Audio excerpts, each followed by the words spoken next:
With great pleasure, honor our distinguished historian and social critic, T.H.P Chentharassery, by initiating a memorial lecture to commemorate his profound contributions in the field of history. We all know that Chentharassery is a renowned historian who has done extensive research and studies in the field of caste. Hence, today's lecture will address the timely subject, annihilation of what, caste, or its discourse. KCHR is privileged to have two eminent personalities to guide us.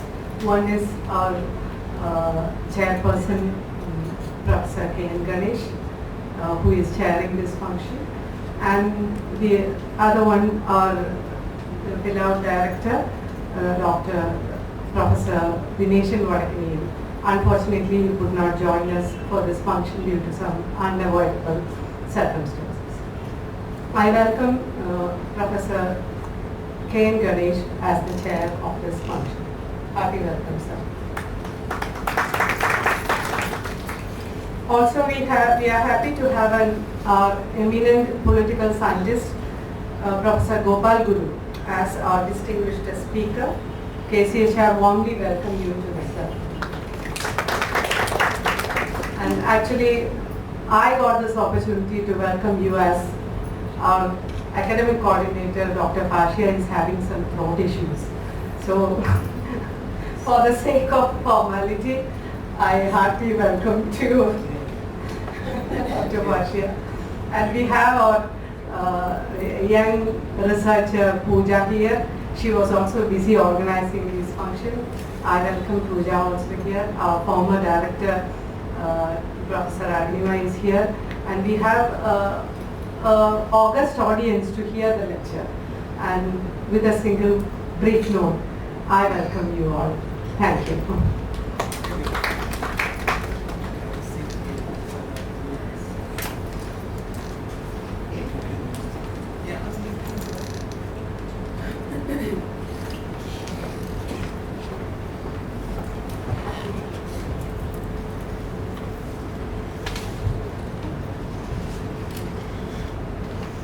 Respected Professor, my old friend, Professor Gopal Guru, Dr. Fascia, Professor Agnima, and all those who are there in the audience. As the speaker before me mentioned, we are organizing this function in memory of Sri T.H.P Chentharassery, T.H.P Chentharassery, who, as she was saying, initiated, according to me, a major part in Kerala historiography. He was not a trained historian, academic historian of the present kind. He was actually a government servant who took initiative in finding out more about a rather underestimated and overshadowed phase of Kerala history. That of the revolts from the untouchables as well as the downtrodden that was taking place during the beginning of 20th century. He focused his attention to the premier figure in these revolts, Ayyankali, and wrote a biography of Ayyankali, which actually was not simply a biography. I would say that marked a trailblazer as well as Kerala historiography was concerned, primarily because of the fact that an average school child who was growing up at that time was familiar with personalities like Narayana Guru, Chattami Swamigal, Sahodaran Ayyappan, and various others who actually were supposed to have marked the period of downtrodden resurgence, which you have come to know as Renaissance in Kerala. But the premier figure, as I said earlier, was Ayyankali, primarily because of the fact that he was the person who initiated a series of uprisings, personal as well as collective, which provided a transgression, broke through the conventional understanding of what we call as Renaissance, the conventional understanding of what we call as cultural upheaval. In this sense, it is Chentharassery's biography which stimulated substantial amount of research on this untrodden area, and also a large number of monographs and studies that came up later, and probably laid the, I would not say material basis, but I will say the ideological or the basis in ideas of the new perspectives on Renaissance, Kerala Renaissance, that are at present dominant today. So it is in memory of a person who would not be considered as a historian some 50 years back. I'm saying that primarily because history is something that is treated as the history of all the political figures and kings and national leaders, and basically history means history of the leadership. It is from there that history has changed completely into something very, very different. That is the history of the oppressed, the history of the downtrodden, the history of the subalterns.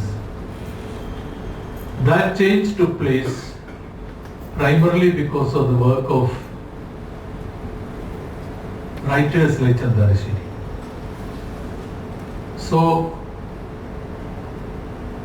we are very happy to have commenced this series of lectures with the presentation by a very eminent academic as well as social activist like Professor Gopal Guru, and he will be presenting his ideas in this lecture. I think it will be a very good starting point for a new series of discussion and debate that should take place in this field, at least in Kerala, if not the entire India. So I thank you very much, and I request Professor Gopal Guru to give his lecture. Thank you very much.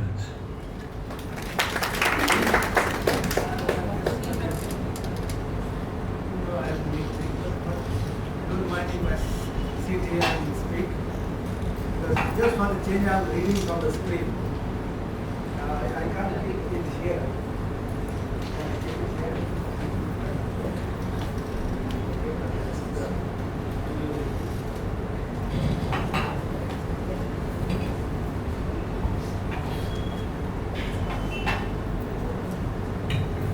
Yes.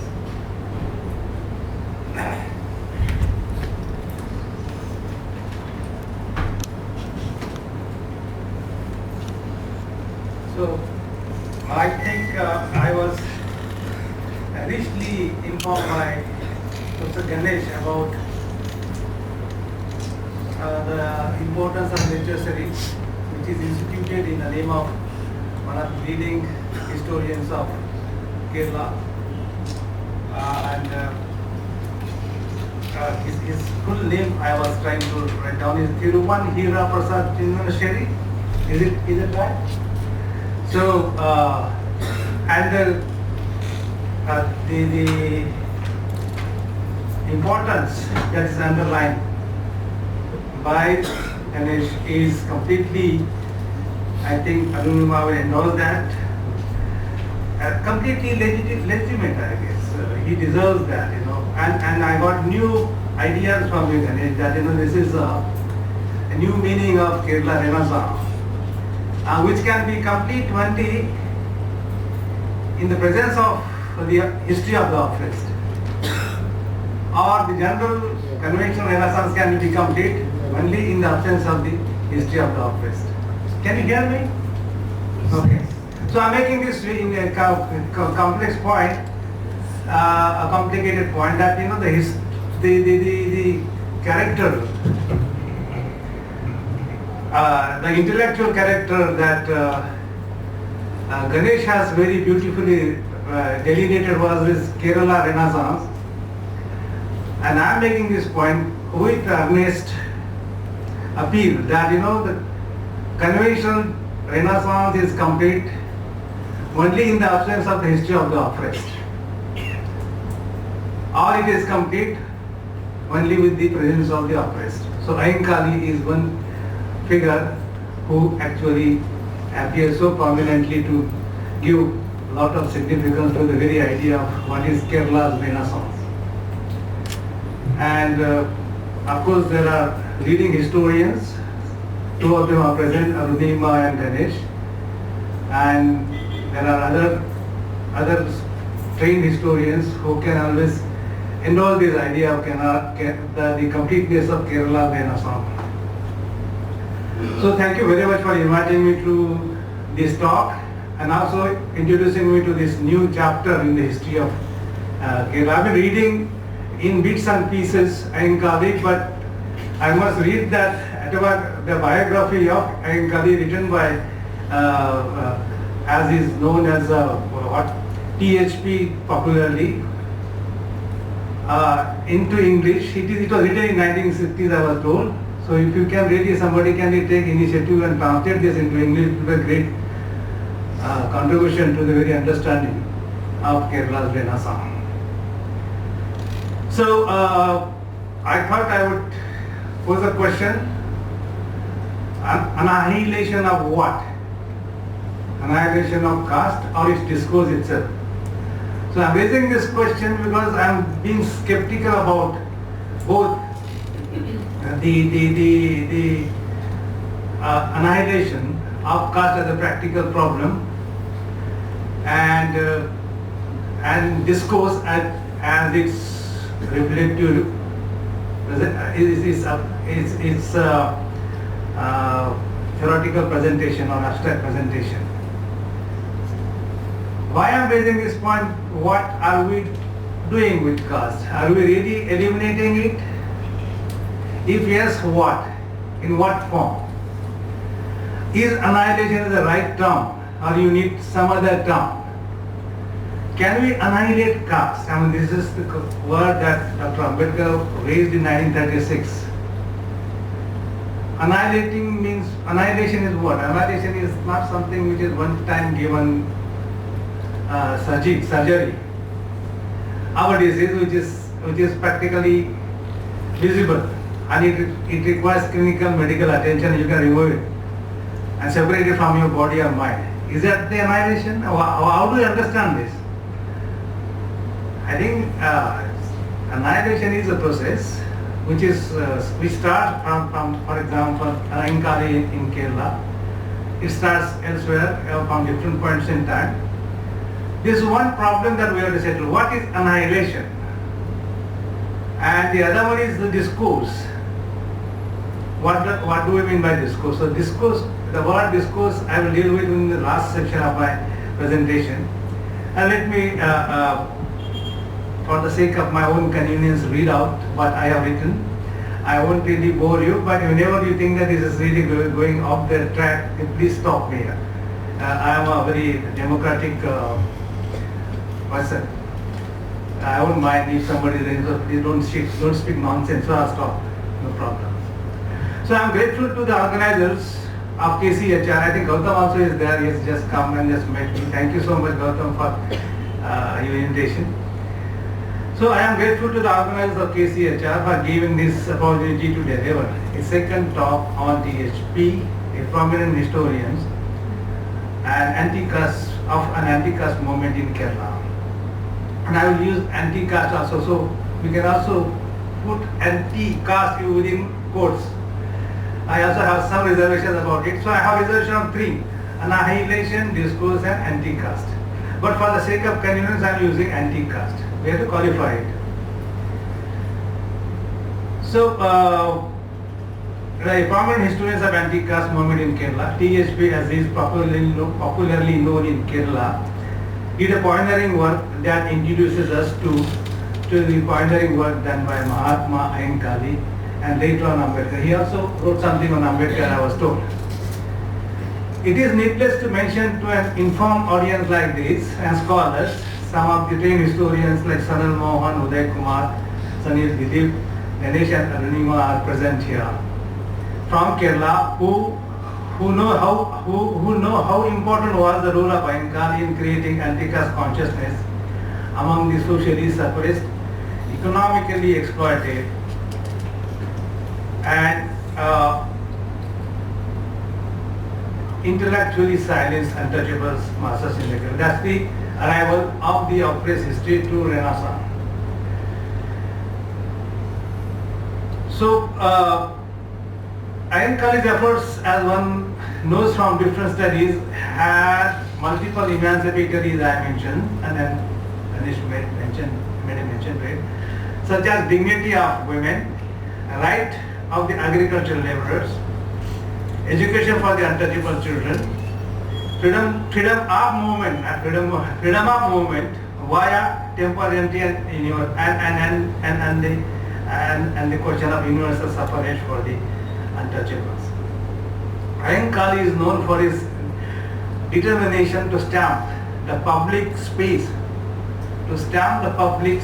on its forehead by taking a bullock cart procession in the Travancore states, Trivandrum state may be very specific, that were only selectively free for the untouchables. These states were selectively free for the untouchables. So that is, I think, occupying the state, owning it up and stamping on it is such as insurgence as Ganesh was mentioning. So this is about Mahatma Ayinkali and his contribution to the upliftment of the downtrodden classes in this part of the country. The resistance to caste oppression did face some stiff opposition, and yet for Ayinkali, struggle for emancipation was a historical necessity rather than a matter of intuitive freedom. You please underline this is another, we require to reflect more on this. For the Renaissance of the oppressed, what is so central to their core argument is the history as necessity. It was a necessity to work for the untouchables rather than the matter of intuitive freedom. I just felt like working for the downtrodden or women or Adivasi. That is how people say you are driven by some inner voice to work for the oppressed people of the same. But this was different. Ankali's take on this was different. It was a historical necessity rather than a freedom movement, an idea of freedom. Anti-caste discourse is not, therefore, the knowledge that one creates in order to narrow. Sorry. Anti-caste discourse is not the knowledge that one creates in order to throw critical gaze at oneself. You are not creating knowledge to actually put yourself into the scrutiny box, so to say, or throw a critical gaze at oneself. That is one part of producing knowledge. But one is using this knowledge or give one description of oneself for creating critical knowledge about others. I mean, you are creating knowledge to not only throw critical gaze at yourself, family studies do that, but also to create critical knowledge about others who are actually tormenting you. And to that extent, the biography and autobiographies, as done in Kerala, the rich tradition of writing autobiographies. Autobiographies are nothing but creating gaze at oneself, also throwing critical gaze at others. So knowledge is being created not only about oneself, but about others who are also, so to say, the adversaries of the oppressed. So the Dalit autobiographies do play a performative role in this regard. They are more about others as much as they are about oneself. So Dalit discourse could be more about others than about itself. Therefore, the Annihilation of Caste that was written in 1936 was less about Dalit but more about, you can see that. It was less about Dalit but more about others who are actually suppressing. You can just use it as a template to expand. And I hope there are some research scholars sitting in the hall, and it might help them as much as it is helping me, helping myself. The discourse is a process of ideal role taking. The discourse, anti-caste discourse, is the discourse or a process which is helping us to take ideal role take and to idealize your role as the critic. And therefore this biography is so important that it might help you to look into this ideal role taking. That you are actually, role taking means a ethical process in which participants are engaged with familiar other and whose familiarity contributes to one's initiative in terms of ideal role taking. So I think Ankali was taking ideal role to fight on behalf of the untouchables, and his ideal role taking was very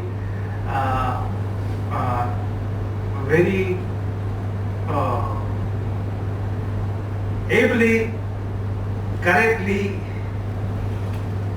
aided by support from Sri Narayana Guru and Kumarasan Asan.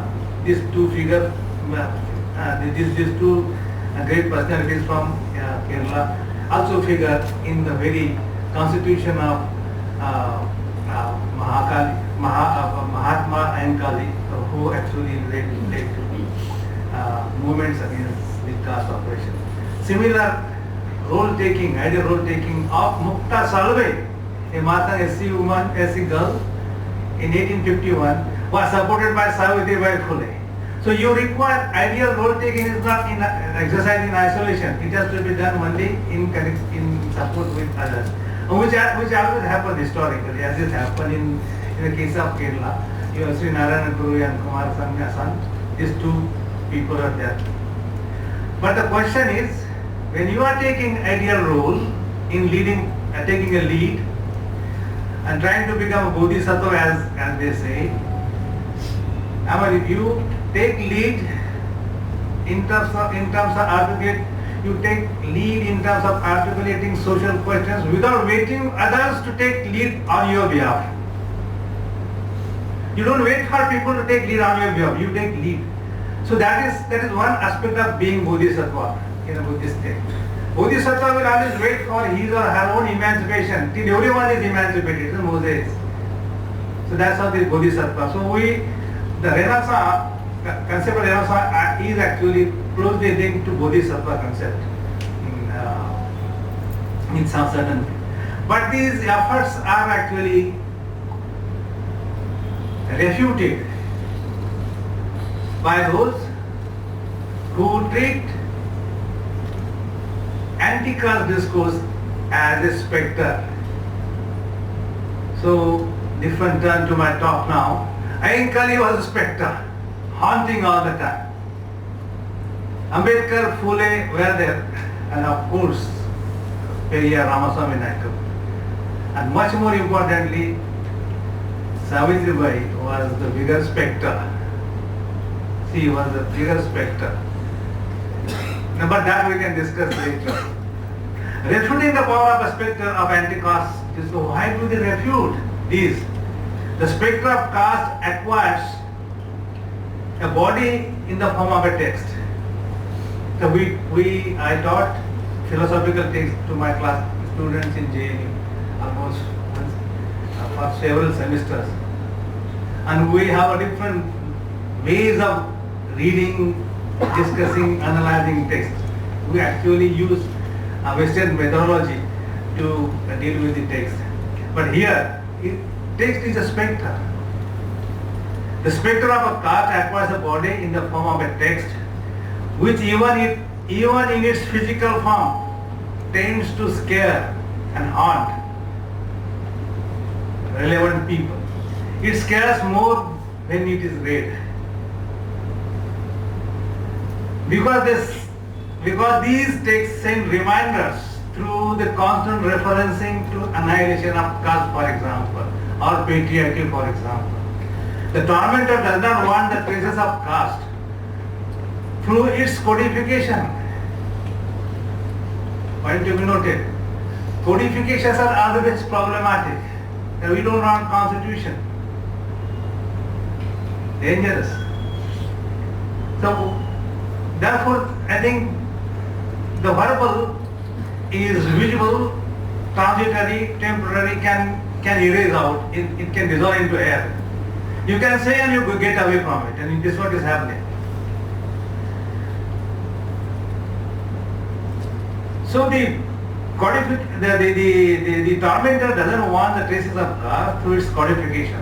They do not want the discussion to remain in the public domain of memory that is codified through text. Annihilation of caste is one example, and I think once the autobiography is published in English, translated in English, it will be another thing. Radical texts, therefore, or text as spectre, therefore, are pursued as spectre that haunt the sluggish imagination of the orthodox sections of the society. I am just using, just to be nice to them, orthodox, but it should be properly named actually, but they are just giving a very vague term so as to escape the possible criticism. Why it is considered as a spectre, and why, in what form it is become an object of, it has become a figure which is haunting him. Why, and what are his reflections, what are his modalities in the present time, particularly during the last 10 years I am just mentioning.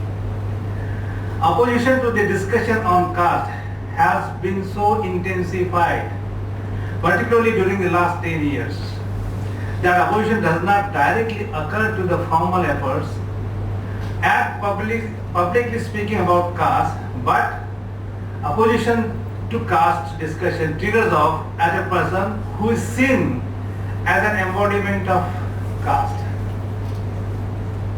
This is the shift.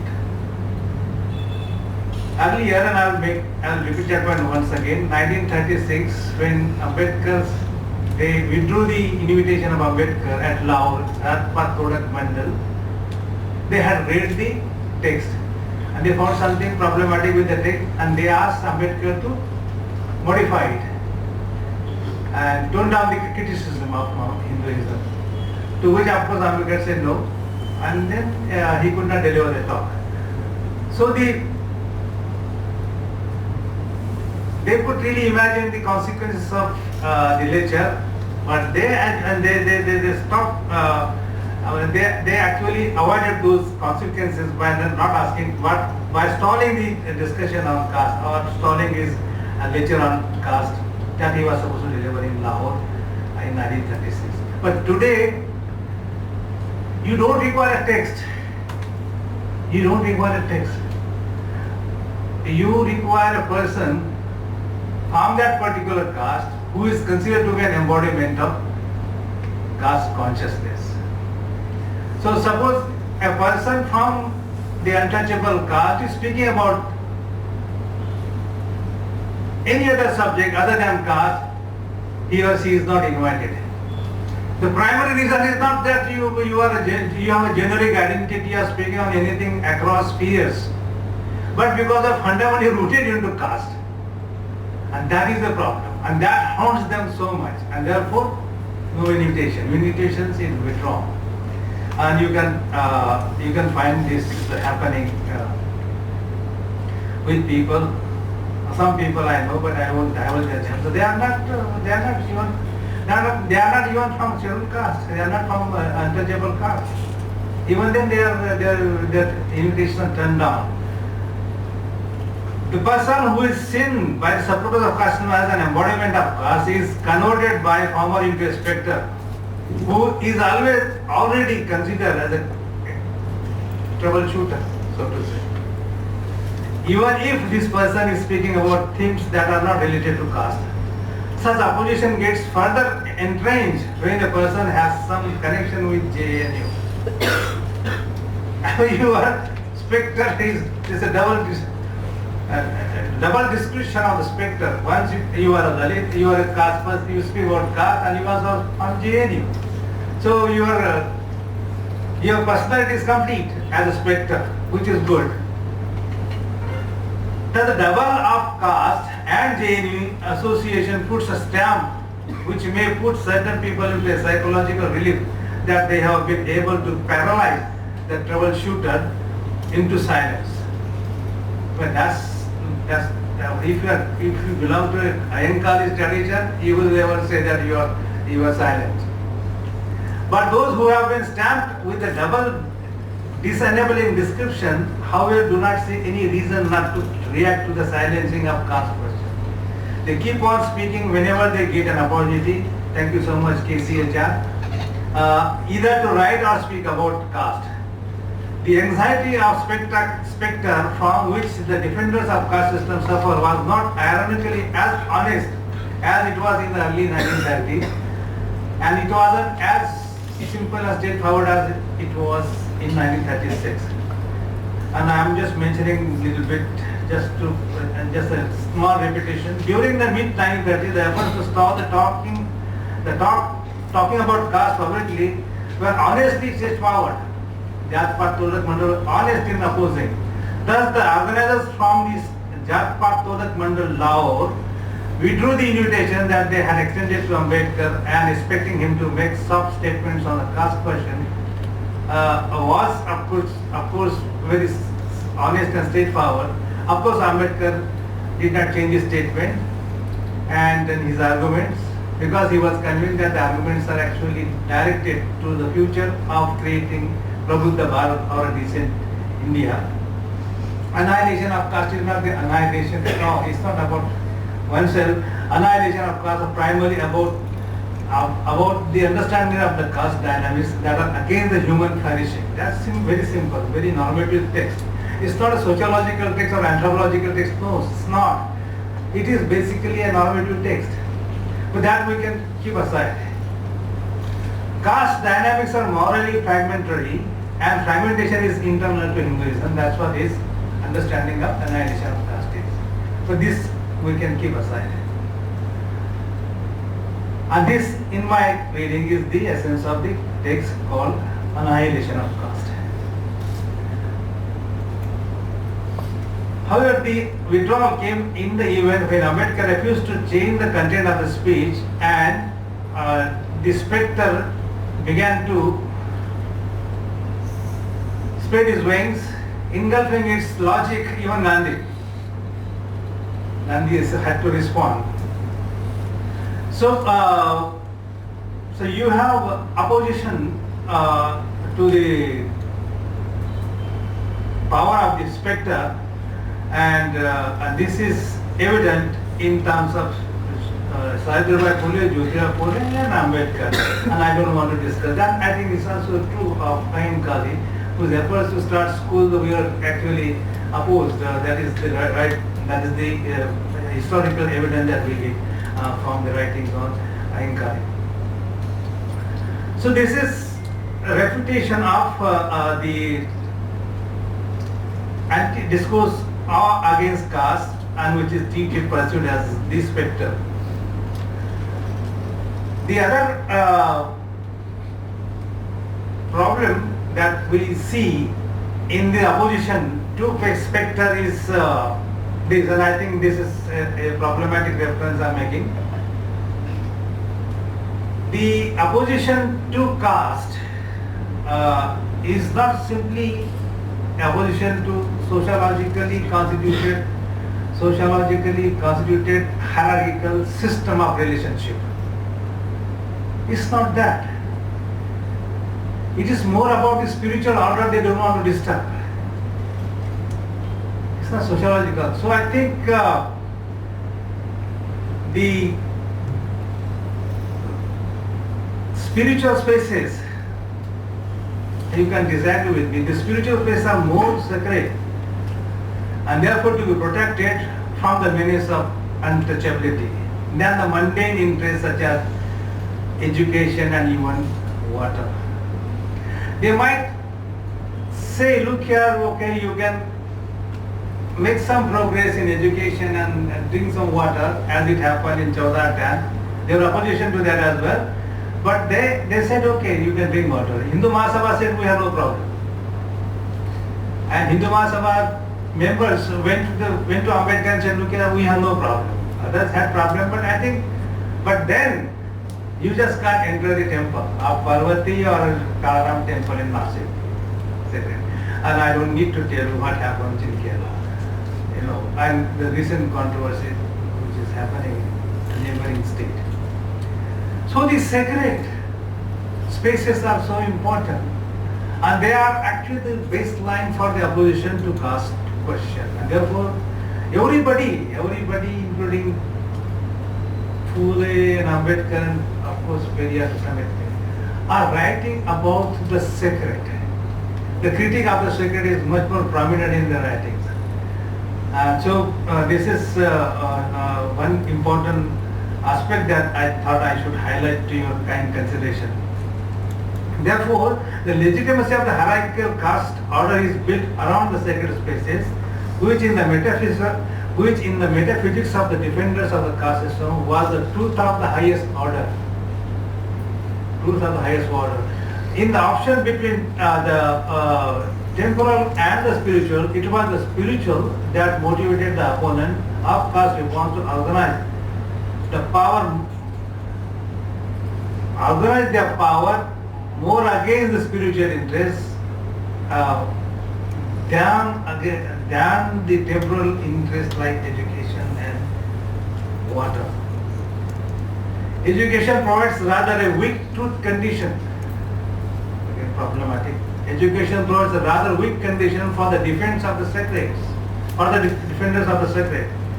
This argument is valid in the condition when education among the multitude does not pose serious challenge to the sacred. What is happening today, just take note of it. I mean, the more you are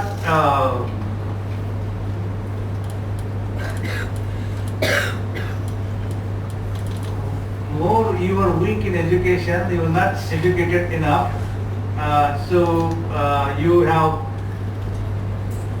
no problem to your sacred interest. But the moment you codify, educate, and become little enlightened, then I think you criticize readers, then I think it becomes a real problem, and people organize. It happened in Maharashtra around this readers controversy, which happened in Maharashtra in 90s.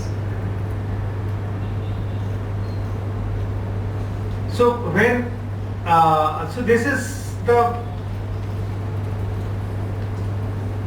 there are two in this section. There are 2 points I'm making. One point is that the force of opposition comes from the defense of the sacred and not from the mundane or the material or the temporal like education and other things. You can slowly, gradually reconcile with your status in these fields. Now, why it has become a spectre during the last 10 years? And I have three.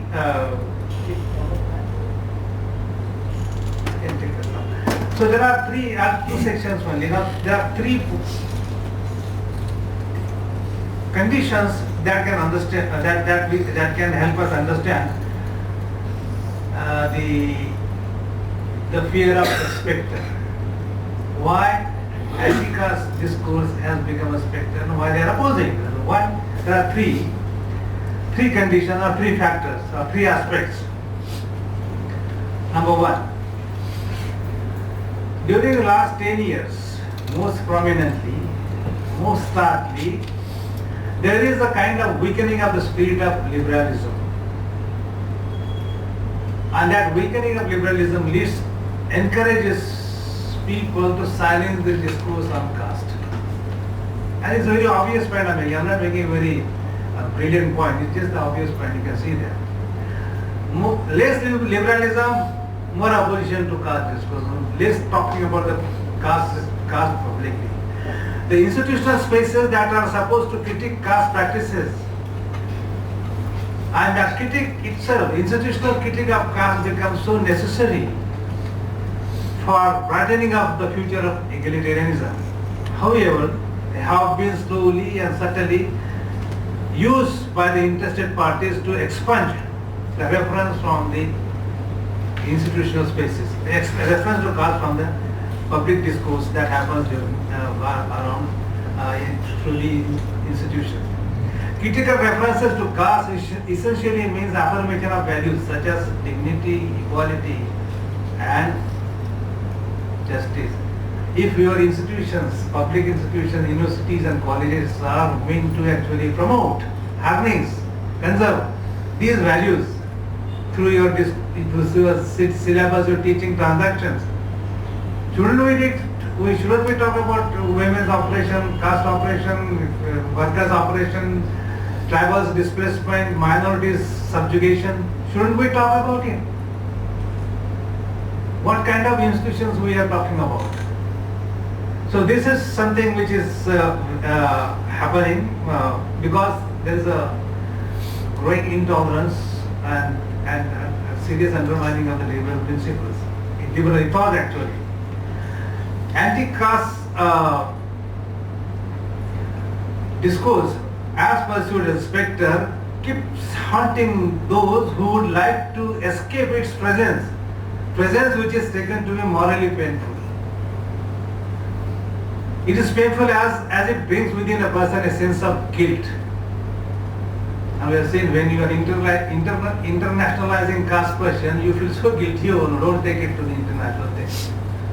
That we have seen these arguments even during the last, during other dispensation or political dispensation as well. But the opposition was not as steep and strong and persistent as it is today. A sense of guilt is negative as it does not motivate a guilty person to say sorry. Have you ever seen people saying sorry? Past atrocities? One chap is not saying sorry even today. A sense of guilt is negative as it does not motivate a guilty person to say sorry or offer sincere apology for the caste-based atrocities for which he or she need not be directly responsible. Did not be directly responsible. And yet, he or she is responsible because he is a passive spectator to watching atrocities happening to others. This is called passive injustice. This is Judice Scholars' very important book. Apology is warranted. Apology is warranted on the ethical ground that such a person causes passive injustice to the victim of casteism and patriarchy, on the count that he or she directly approves practices of caste through displaying cold indifference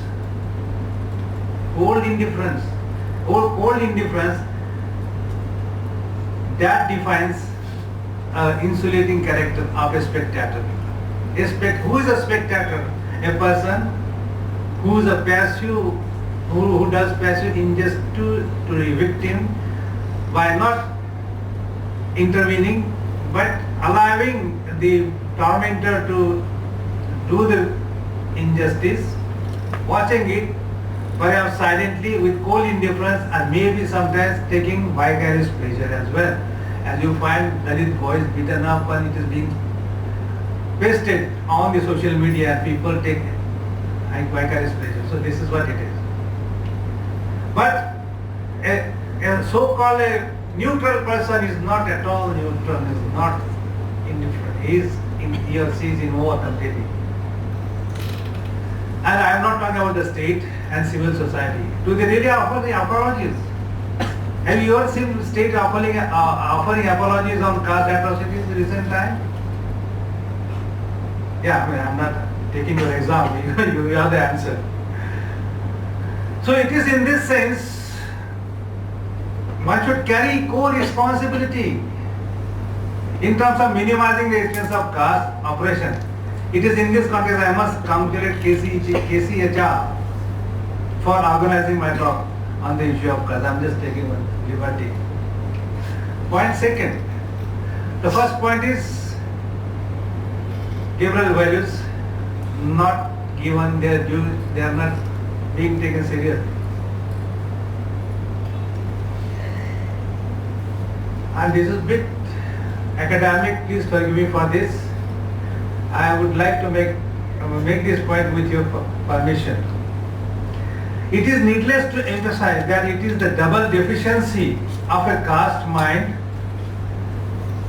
caste-minded person who is not interested in dealing with the caste questions by embarking, for example, on doing social theory. And those people who are not interested in dealing with the caste questions are not summarily interested in doing good social theory. In social theory, one is driven by the need to find out the truth of gender injustice, caste injustice, and finding out the truth requires empirical method, isn't it? And you just can't invent truth. You stumble on truth.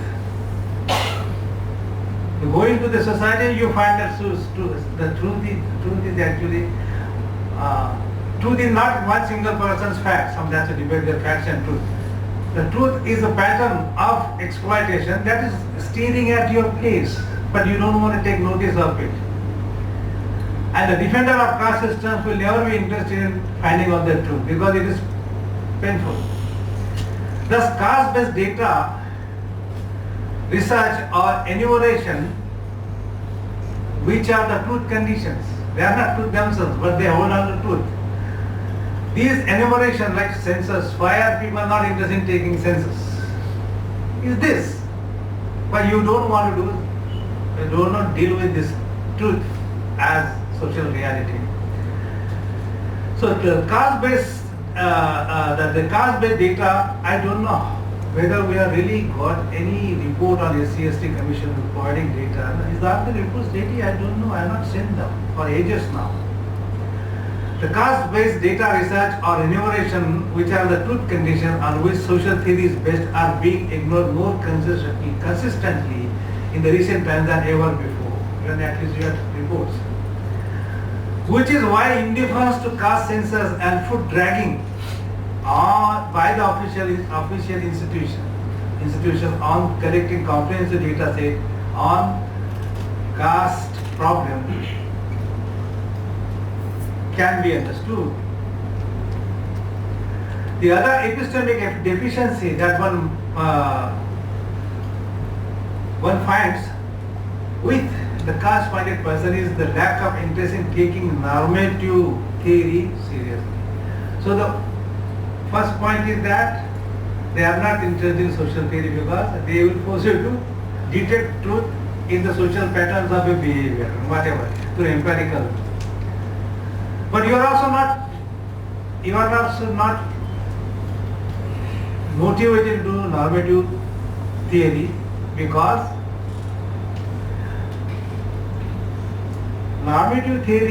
doing normative theory to my mind is linked to the anxiety of the caste-minded people.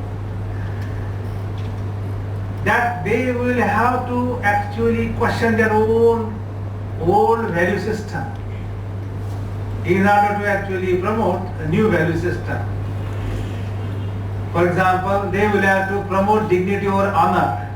So honor killing will be ruled out. We will have to actually you have to make a normative comment against the honor killing in order to do positive, affirmative, normative theory of a dignity of a person. That you don't want to do. So you do not want to go either way, neither normative nor social. And that is a subtle way of actually killing the discourse on caste. You are actually expunging this whole thing. So in a way, the phenomenology of official sluggishness on both the counts of social and the normative theory does suggest that discourse on caste is becoming a haunting spectacle. You don't just really do this thing, and this is your anxiety. You are scared of facing the normative value system. This is the second condition that can explain the fear for the spectre. And the third is about caste is a rumor. I'm putting it dramatically. Now you are actually avoiding caste question by shifting responsibility onto others. You are not taking co-responsibility. You are holding somebody responsible for creating caste. Now this reference to the post-colonial theories on caste. They have changed, and Nicholas Dirk has changed this position now, as we know. He says, no, I didn't say invented, and it was substantialized, something like that he uses. The caste was created by the colonial administrators, and this is the point which is very simply remembered by people who are working on this post-colonial theory. That is to say, caste was created by the colonial administrator through enumeration of caste census, as if it would not have been there if there was no caste census. The caste census even today is a problem, as it would expose the limits of the system, that of the religious system that upholds the caste norms that are socially hierarchical and gender discriminatory in terms of gender. Thus, for such people, caste is a rumor that was spread by the British colonialists. They refuse to admit that caste has wings, but it also has legs, isn't it? This rumor is fine, but can it really fly without legs? The legs are there, rooted into your system for so many thousands of years. So caste is not 200 years old. It has been there. I mean, those people, the religious people, will take objection to this because their whole legitimacy is based on proving caste as a problem, as the asset of India. So rumor. And now I think there are people who think that discussion on caste is really very painful. Let us not discuss it. And there's call it a rumor, and it is rumor spread by the colonialist. Now, last point, sir. Where do we go from here? This is spectre. Should we be dealing with? Are we really interested in enjoying the idea of spectre? And no, I think we should really. But we should. It's polemical word. It's not a substantial word. So we'll give it up. We can drop it in favor of some other word, less scary word. You are a very concerned interlocutor. Let's put interlocutor in terms of spectre. So annihilation of caste is interlocutor, inviting people to participate in a joint project of rising together. You are falling together, yes, but you can also rise together through this collective reading, practicing discourses on caste, gender, and other things as well. Why should one insist on the articulation of discourse on caste, therefore? Last point. Yes, we require discourse on caste for visualizing morally robust India. I'm so now painting a picture of good India now. We want a robust India.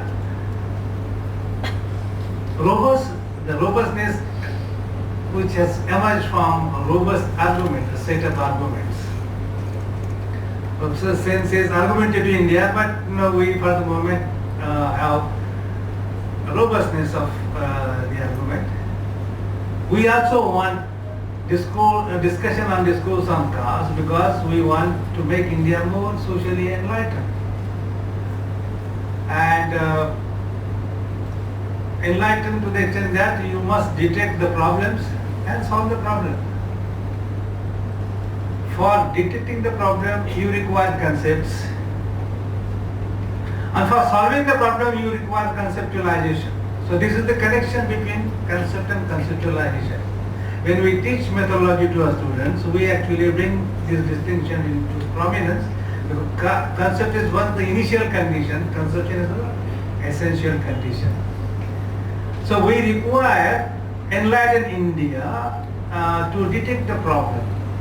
And as Ambedkar would say, how can you treat the problem when you don't know the problem?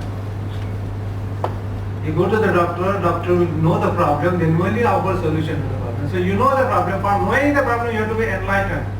How can you be oblivious about the problem? How can you wish it away? How can you condemn it as a rumor?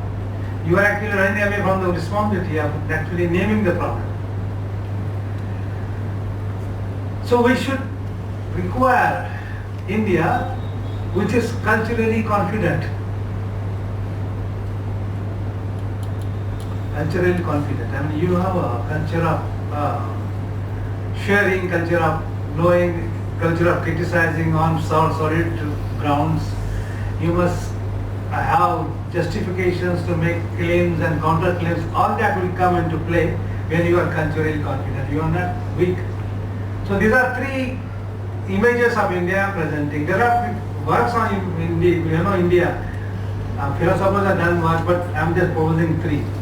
We should talk of social infirmities without making concession to any prejudices emanating from caste, gender, and minorities of all kinds. The concept of discourse understood as a form of collective practice in the social field. Am I fast? Can I be slow? Is it alright? Okay. The concept of discourse, I'm just trying to deal with the concept of discourse, understood, thank you, as a form of collective practice in the social field or in the areas of society that points to the creation of collectively shared knowledge. Foucault Maharaj is actually talking here. Discourse is about expressing the knowledge of caste and also evaluating that knowledge. Isn't discourse is so important? Anti-caste discourse is an act of communication to elicit responses, both critical as well as hagiographical, from the targeted audience. This is the targeted audience, for example. Those who are making efforts to bring caste into the central focus of their discussion are trying to generate collective understanding about the problem that requires collective solution as well. Are we really committing crimes in talking about caste? Are we not helping three images of India to consolidate? We are. Who should tell these guys, look here, it is such an important function to talk about caste, to produce three beautiful images of India, isn't it? But you are running away. Why? When this is a lack of cultural confidence into your own being. I am being upset now, but anyway, emotion reasons, fine. The solution to the problem, I argue, is not mechanical, nor it is clinical. It is much more ethical, more moral, which has to be worked out on an everyday basis. Put simply, we can expunge the reference to caste from everyday social interaction preferably on our own term, initiative, if not through legal intervention. But legal intervention is not helping. So I don't know, this is one more option. We cannot postpone discussion on caste for posterity, and hence the need for robust discourse. Discourse is necessary to develop, of course, the robust conception of intersubjective moral agency. The agency that would put the value of friendship before caste, as a social worth. The agency, which is intersubjective in its nature and in its thrust, would put the value of friendship before caste correction as a social worth. I wouldn't say capital, but there's a very political. So it's a social worth that is essentially mutually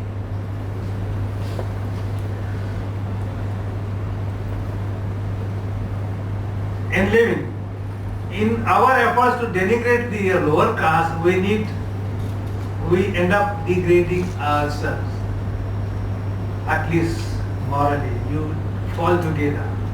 This again, Rabindranath Tagore's beautiful poem on this. You rise together, you fall together. Rabindranath Tagore. So let us rise together by treating each other as simple human beings. When we can fall together, we can also rise together. This is again the poetic. So finally, the discourse against caste, or discourse as a deliberative practice that needs to be carried out on an everyday basis, may not force you to look for, so to say, transcendental foundation to morality. It's still there. It is just immediately present to your next door. Take it seriously. Don't wait for the transcendental foundation. And people who are engaged into day-to-day interactions require some kind of an immediate reference to morality and ethics than the transcendental. And so, to that extent, or to some extent, we would be able to use caste discourse as a very useful device in minimizing the problem of caste that actually grips all of us. And of course, social reformers, radical revolutionaries from Kerala, Maharashtra, Tamil Nadu, everywhere, had the same dream to actually make it more and more, make it disappear through interaction, through day-to-day interaction. And you don't require any money for this, you require just a willpower to do it. But willpower won't come. It will deceive you, unless you are forced to do it. I don't know, this is the problem I can't solve myself. willpower or compelling, you take a call. And I need to stop here. Thank you so much. Yeah, I don't mind.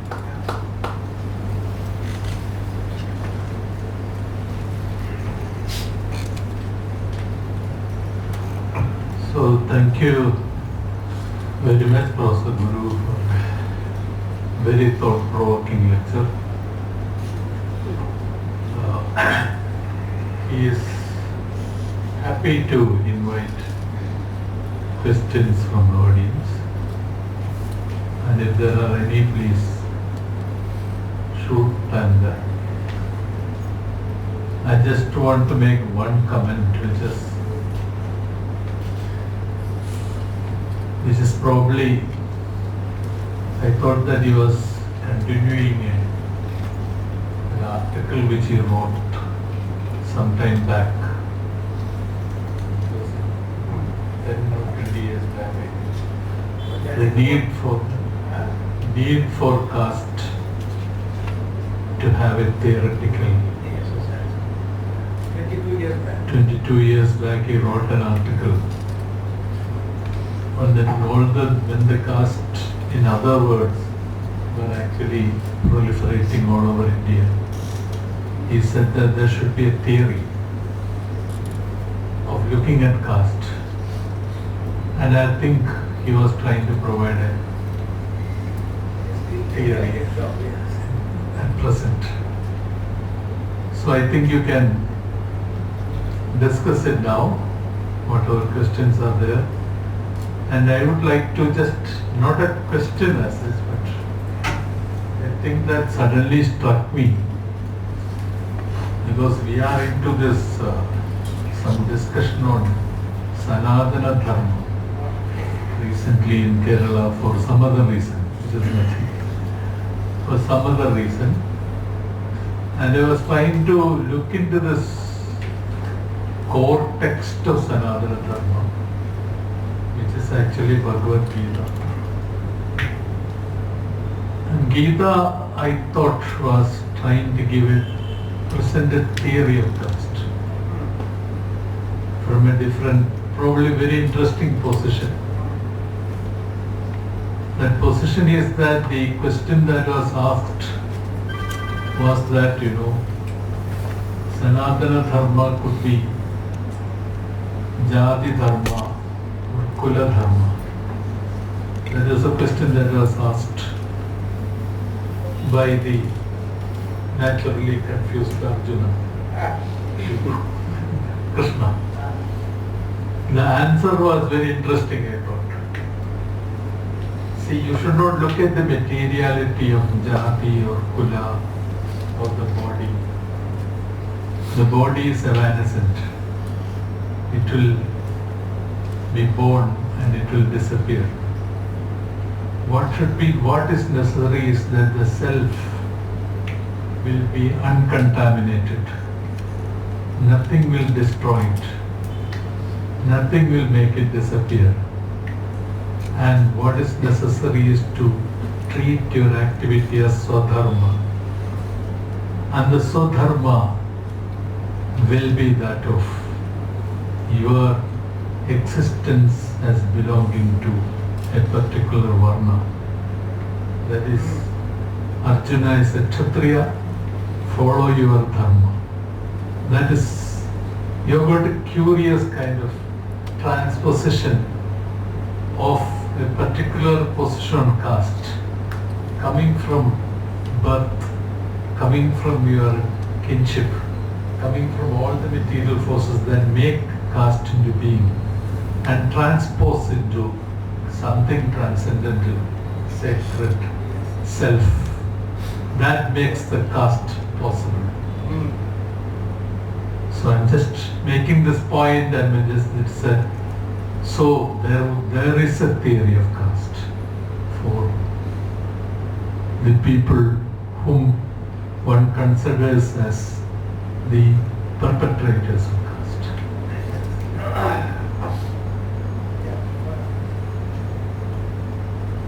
I think we can see, you made a profound point. It's not a question.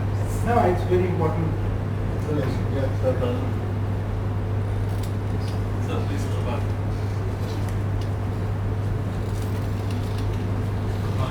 Yes, It's a great big honor to be in the presence of Professor Gopal Guru and Ganesh sir. So I would like to present two basic points to get clarified from you. That is, actually caste is to be demolished. Can caste be demolished? Because caste as social groups were existing every part of the world from every time. So when we can only exist as social groups. In that sense, caste cannot be destroyed. But what is to be destroyed is caste system. This categorization. This categorization is one sort of criminalization, anti-human categorization. Now the five type of categories are there in India. First Varna, second Varna, third Varna, fourth Varna, and now all the indigenous people are now called as fifth Varna. This categorization is the most dangerous thing that is to be demolished. When we talk about anti-caste, actually we are protecting the caste system. That's what I feel. As a student of history and sociology, going through the writings of Ambedkar, Mahatma Phule, and such great social revolutionaries in India, this is what, as a socialist history student, that's what I feel. So I think Gopal Guruji will deal with this point, basic point. So, Jadi aano tagarkannathu, Jadi vyavastha aano tagarkannathu. This is the basic thing. System is to be demolished. Categorization, this anti-human, anti-social, anti-national categorization is to be demolished. This is not a religious system. It is a political system. Varna system is purely political, 100% political, and this categorization makes people. Fifth category people don't have no rights at all. All the rights are accumulated in the first category. Those who are called Brahmins. And in Bhagavad Gita, as he said, it's a political text. It has nothing to do with religion. And in that text, I learned that the Brahmins, the Brahmin category, are entitled to the right to cleanliness for internal and external. ശുചിത്വം ആന്തരികവും ബാഹ്യവുമായ ശുചിത്വം ബ്രാഹ്മണന് മാത്രമാണ് ആഹ്ലപ്പെട്ടത്. അതായത് മലവിസർജനം നടത്തിയാൽ clean ചെയ്യാനുള്ള right പോലും. After going to toilet, only Brahmins have the right to clean. This type of extremism, this terrorism, actually that is what is going on in India. Actually, we talk about extremism, terrorism, separatism. All these things are existing in this country for many centuries. But in the name of Brahmanism, Sanatana Dharma, these are all extremist ideologies. So, okay, this extremism, this terrorism, actually this untouchability is an extremism.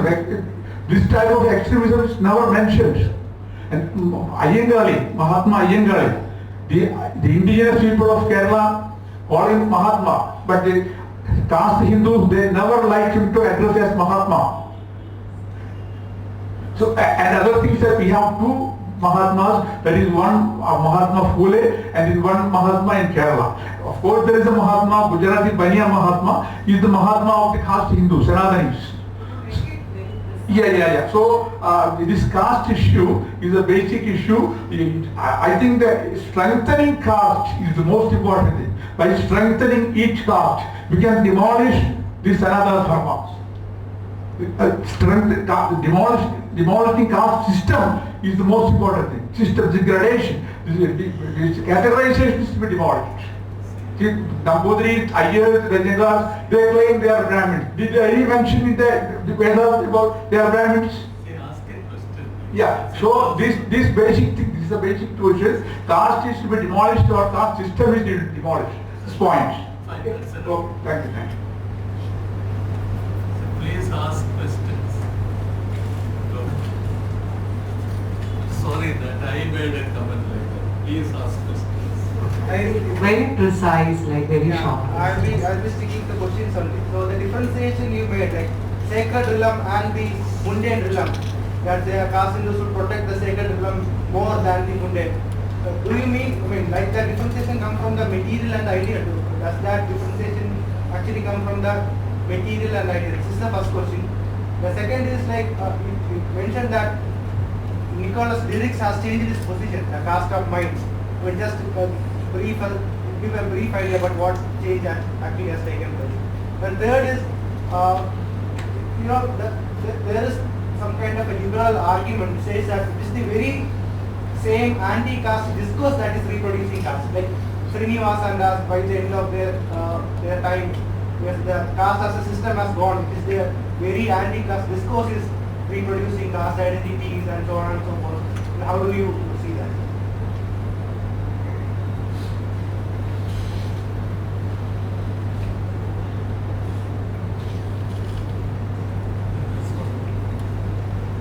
Want to answer it now? I'll answer all of them together. Then Arunima also. Now when you ask later, let me answer the question. Go ahead. Well, when the question of caste arises today, the mainstream narrative of the discussion goes to whether about it's the caste or reservation. The questions always come up to the mainstream media always like to portray it as like the caste systems.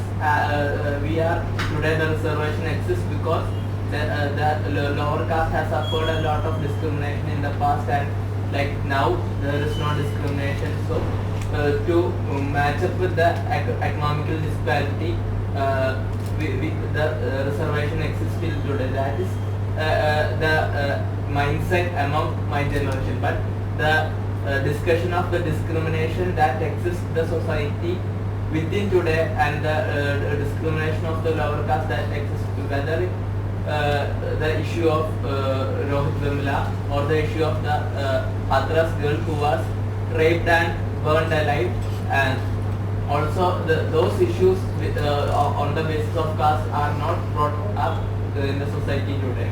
So the mentality which many people possess, like the only the MP of the ruling national government said that I would like to be an upper caste in my next life so that I can be a priest. So that question I arrive, why can't he be a priest in this or in the caste which he is currently is?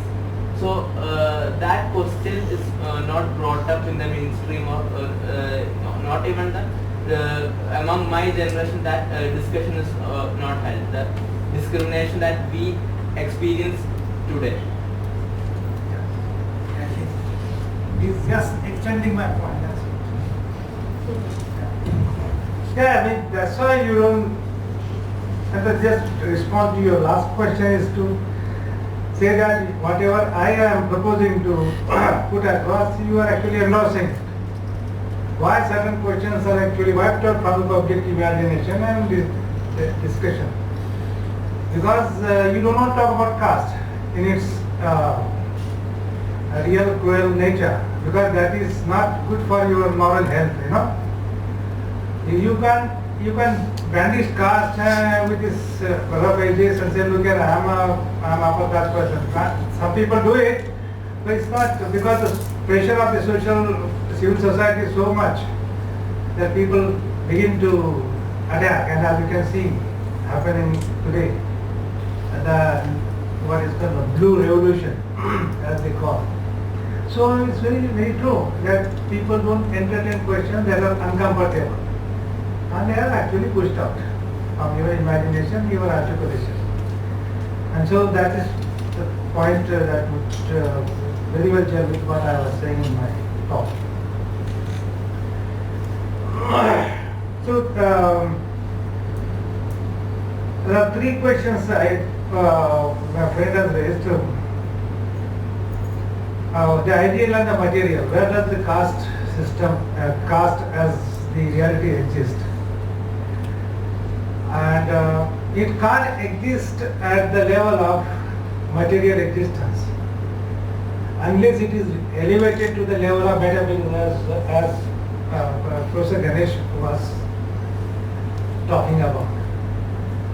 You have to necessarily and perpetuate it, make it perennial, and to that extent it is Sanatan. Sanatan is not something which is very, Sanatan is perpetuation, perenniality no in this. This is a Sanatan question, is a question that has existed long for years, centuries together. So it's a perennial question.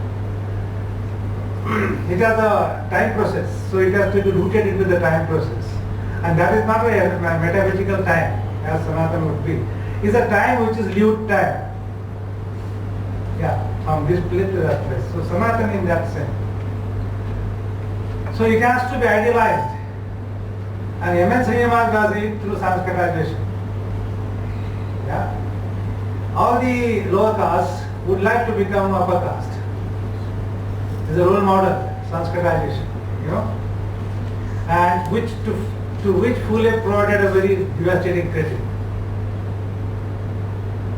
So unless you raise it to the transcendental level, as Ganesh was saying, you just can't make it perennial. You just can't. That's the theory, and I agree with you what you said. Very correct. That, you know, caste is not something which is actually realized, which is actually enacted through your practice against a lower caste person. Actually, it is enacted through the participation of the lower caste into his her own humiliation, subordination. And that is that, and Ambedkar has a very interesting point in this, and I am just quoting him. What is caste? Caste is nothing but is a kind of consciousness which is asymmetrical. Consciousness, which is the moral ethical consciousness, is asymmetrical. What is asymmetrical? That, you know, I have a ascending sense of reverence for the upper caste. Ascending sense. But the same upper caste doesn't have the same ascending sense for the lower caste. It is asymmetrical. So you feel that you are actually enjoying the benefits of being an upper caste at the level of your perception, which is called retroactive illusion. Isn't it? Once upon a time I was XYZ.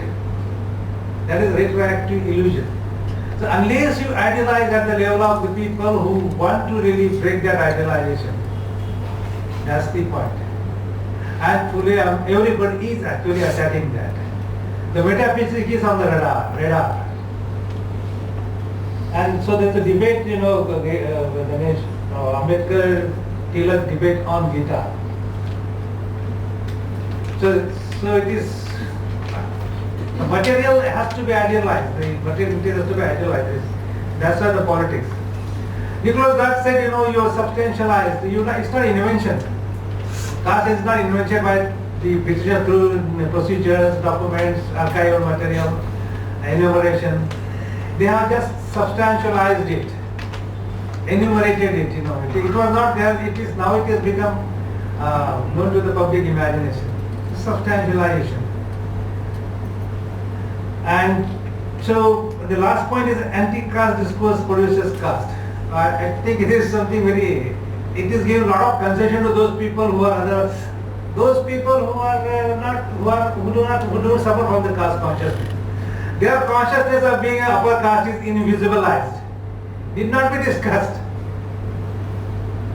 And therefore, I mean, how can you say anti-caste is the framework that gives rise to fresh grounds of casteism? I mean, you are talking about caste, you are not talking about what is there so good, tantalizing in caste that has to be reproduced, isn't it? All the negative characters are attached to lower caste. They are outside, they are in Cheri, Vilgeri, Marwada, they are all separated. And do they want to really perpetuate their life in that? And their baby count is very wonderful autobiography. There are several, but baby count is wonderful. So this is something very, there's some subtle ways of actually scuttling the very discussion of caste. Oh, these are producing caste discourse. Let us not talk about it. It's a problem. Escape. Because students, shrilling. Talking about caste is for some people shrilling, students. Answer your questions, caste and caste system. There are several thousand castes. In every caste, every rubric caste, there are several castes, isn't it? And you require these parts, small parts, 3,000 parts, in order to sustain the whole, the system, the Chaturvarna system. Okay? And so, and you have made such an elaborate arrangement in terms of detailing everything so minutely that you can never, you can be the part of the system and you are here out of the system. So what should we do? You start from where? Do you start from the system or you start from the part? You start from the whole or start from the part? That is the question. So I think as I mentioned, you start from the part. That's the point. Last point of transcendental principle you don't identify yourself. Your activism has to be identified with the immediate now, here, happening on everyday basis. Simple. Somebody abuses you on caste basis, do you really intervene? You don't. And that's how it goes on perfectly. So,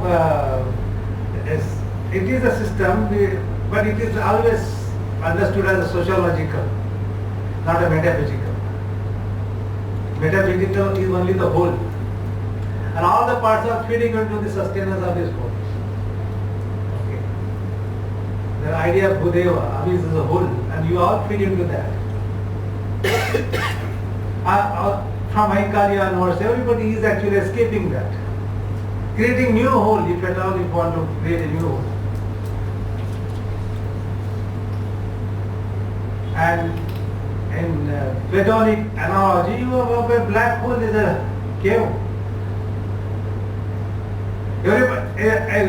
In cave's allegory, the philosopher king is outside, isn't it? Everybody, all the mlechas are inside the hole. You did not come out of the hole, we will keep throwing lights into the hole. You survive on those lights. And there is a very paradigmatic touch to it. So you stay in your particular Holgeri or Dalit colony as it is called in Kerala. You there, be there. We will throw some light from outside. But Ahinkari would say, no, I want to create my own light. Create new one. That's the Renaissance to which Ganesh was very insightfully referring to. Yeah. Yes, you. I'm sorry, I'm just finding out. See, there is a point. Yeah. Slightly different kinds of questions. One is your talk had three elements in it. History as necessity, Yes. which works in a certain kind of way. Then the idea of passive injustice. And what you ended with, friendship as radical practice. Yes. Each of these work within different logics. Okay? And speaking to the question of passive injustice, we are all culpable in different contexts. Yes. And as you rightly said, the last decade has been one in which one is to isolate just this one idea. I think we are all culpable in our silence around Yes. large-scale lynching of Muslims in this country. Right? So just to use one example and not the last. So the question then becomes in relation to this. So one is that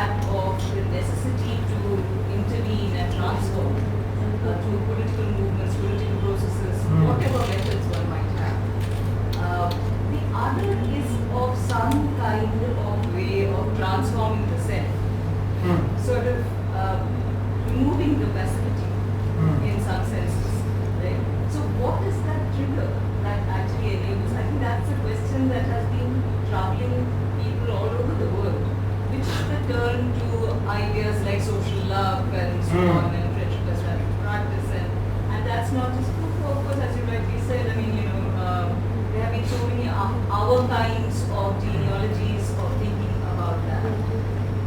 But there too, the problem is that as an idealization, it is something that we don't, it's like a solace. Yes. But in terms of everyday experiences and the kind of examples that the young scholar from the back was raising, what happens when there is an issue about humiliation, what happens when there is a situation like Rohit Vemula, how does one respond to that with that, discourses of friendship as well, practice? So there are, I think, serious ethical questions that we ourselves need to address in relation to that. And this is just a conversation with you. Yes. Just raising something that bothers all of us. So that's the first set of questions coming together from this talk. The second is about annihilation of caste and where, as you only know and far better than me, endogamy is at the heart of that. As a normative idea, not just as a sociological sort of instantiation. Now, what strikes me as troubling is that in the kinds of anti-caste discourses and politics around, resisting caste oppression, the questions about endogamy seem to have disappeared completely in addressing it as a normative and political question. Whereas, in a recursive way, it does come back in women's autobiographies. It's not that it doesn't exist there, it is there. But it is not something that is central to the project. Right?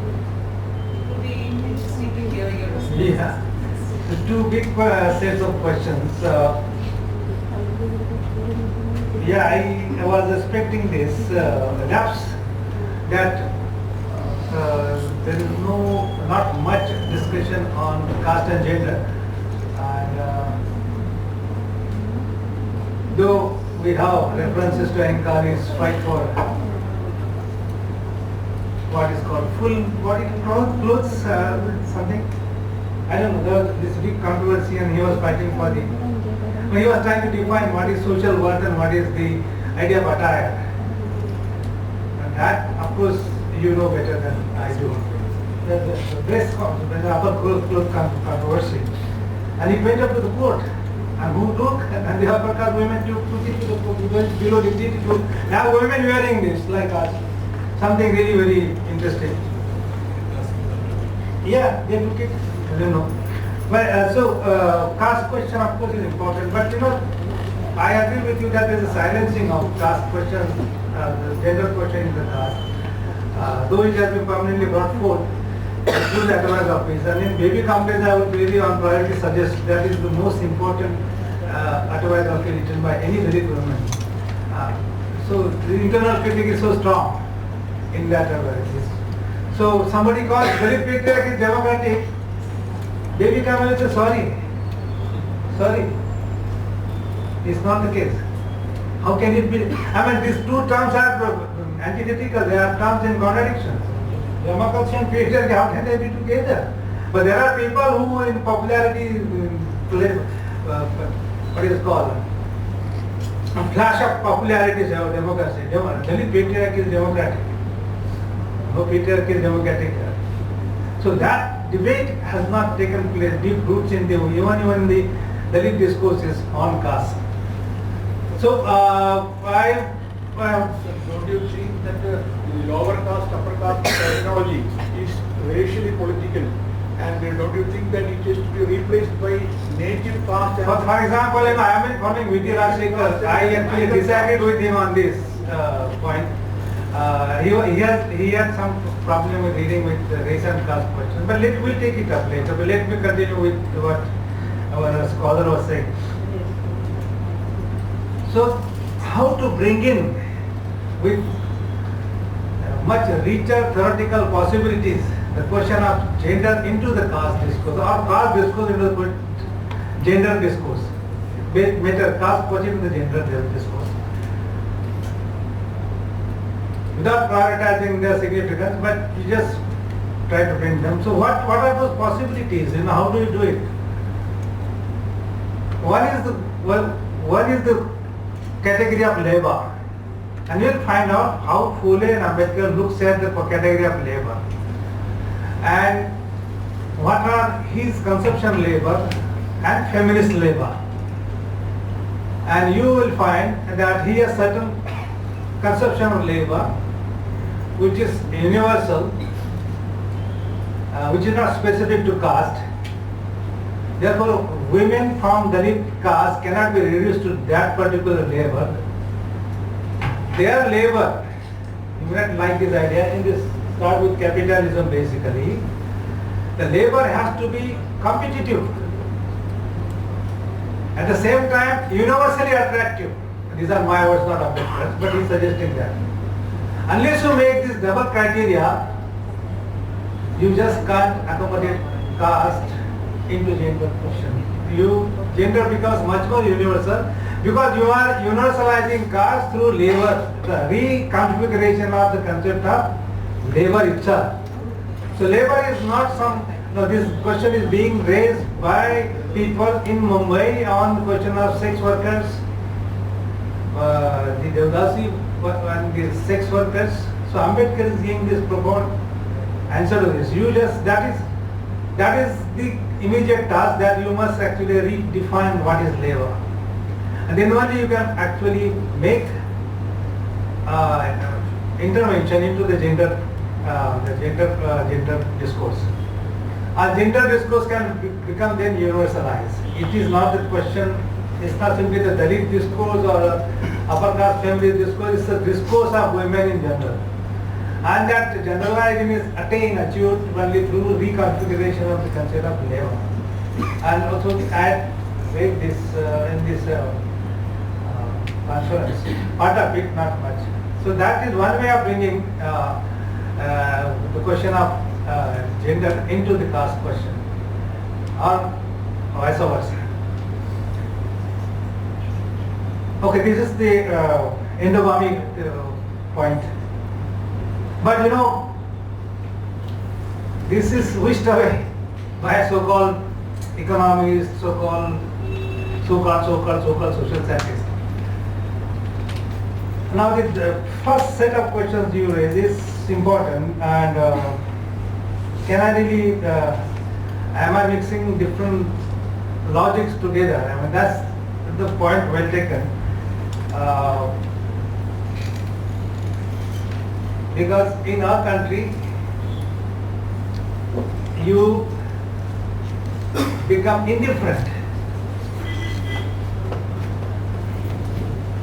not because of your natural disposition, because you are oriented by caste to remain indifferent. So the logic is different. There are people who jump into it, but exception, but not the rule. There are upper caste people who have been with the Dalits, and Phule, Ambedkar, everybody is and even Inkali is the example, and there is no watertight compartmentalization. Even in terms of the race, you have white people jumping. Rohit Vemila, you can see that movement. If you are not the Dalit students, there are all kinds of students jumping together. So that logic operates elsewhere as well, where you find that passive justice, injustice doesn't remain to be a passive. But by and large, you have race as the condition through which passive injustice is actually promoted. And Julius Scholar is actually hinting at that. You don't feel as if the pains are yours. Somebody's pain. I have nothing to do with that. You have seen people out of different compulsions don't participate, don't intervene, and that is the problem. It is an ethical problem. Why you can't say, yes, stop it, no more. But you are worried about the consequences of your action, your intervention. The problematic consequences will follow from that, so you withdraw. And if that was the case, Alankali wouldn't have been Alankali in Kerala. But that's the historical point. The necessity becomes that you intervene. Don't wait. You gain, I mean, he's not gaining his self-worth, he's not becoming Mahatma, he wanted to become one. But he took initiative because he thought it is necessary. Somebody has to. And you really require exemplar to follow the examples. Because if everybody is exemplar, there is no notion of exemplar. You require some light. Nobody is all the time Atta Deepa Bhava, I am the light of myself. It emerges. So it is, so the logic is almost, in passive injustice logic in terms of the race and the caste and women, gender is of course similar. And there are examples Ambedkar gives. As somebody is drowning in the water, you are looking at it. You don't want to save. Somebody's house is burning, you don't want to save it. What is this? Is something beyond human consideration. And so this is one.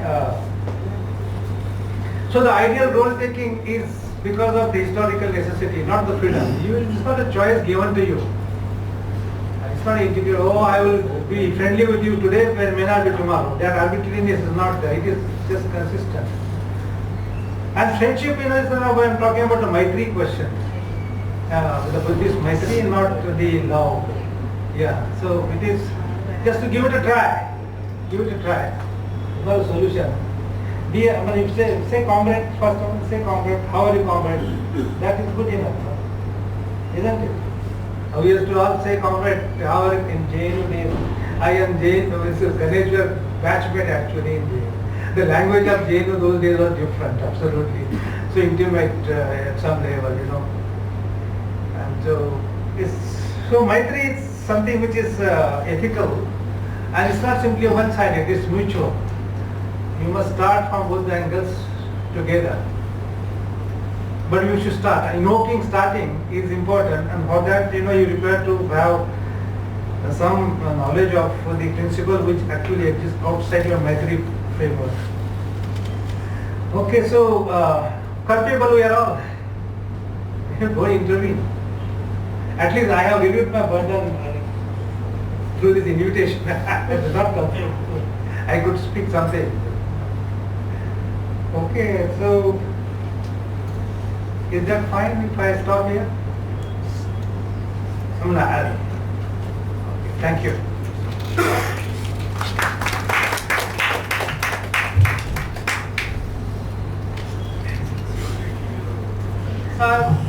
Puja, I would like to open that. Good evening all. I am assigned to do the duty of delivering vote of thanks.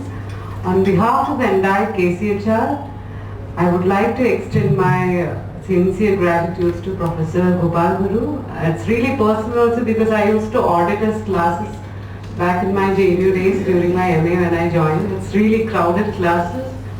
And I'm so happy that KCHR organized a talk like this, Annihilation of what? Caste or Discourse, because nowadays we are being silenced every time, articulating caste in public, identity in public, gender in public, it's really very difficult nowadays, and many of my friends, especially comrades, are behind the bars actually for articulating in public. In public speaking is really difficult, and I believe there is a different kind of politics of listening that is happening today within this government, under this government, and I'm so happy that KCHR is organizing such an event today. And I thank our director who is not able to be here due to some personal issues, Professor Dineshan Vadakane, and I thank Professor Ken Ganesh, our chairperson. I thank our academic coordinator, Dr. Fashia, and publication assistant Sandhya. And I thank all my colleagues and thank you everyone for being here for this wonderful session. Thank you.